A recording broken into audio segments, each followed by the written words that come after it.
என்ன சொல்றேன்னா, அவரோட சேவா சங்கம், திருவள்ளுவர் சேவா சங்கத்தில் அவர் தலைவராக இருந்து செய்ய வேண்டிய விஷயங்கள் எத்தனை இருக்கோ அத்தனையும் ஒரு நெறி தவறாமல் செய்து கொண்டிருக்கிறார்கள். எத்தனை பேர் இப்போது இருக்கிறோமோ எல்லோரும் அவர் சொல் கேட்டு அவர் வழியில் நாம் எல்லோரும் அவர் சொல்கிற வழியில் சென்று இந்த சேவா சங்கத்தை சிறப்பாக இந்த வேலூர் மாவட்டத்தில் 5 சிறப்புகள் இருக்கின்றன. ஒன்று வேலூர் ஜெயில், 2வது அந்த கோட்டை, 3வது பொற்கோயில், 4வது விஐடி காலேஜ், 5வது சிஎம்சி.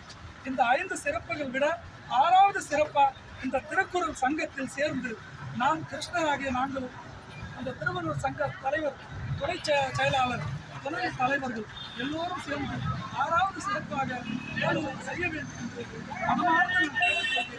எல்லோரும் சேர்ந்து அதை நல்லபடியாக கையாளுக்கு உறுதுணையாக இருந்து எல்லோரும் சேர்ந்து சேவை செய்து இந்த திருக்குறள் சங்கத்தை வருவதாக நன்றி கூறி இந்த வாய்ப்பு நன்றி.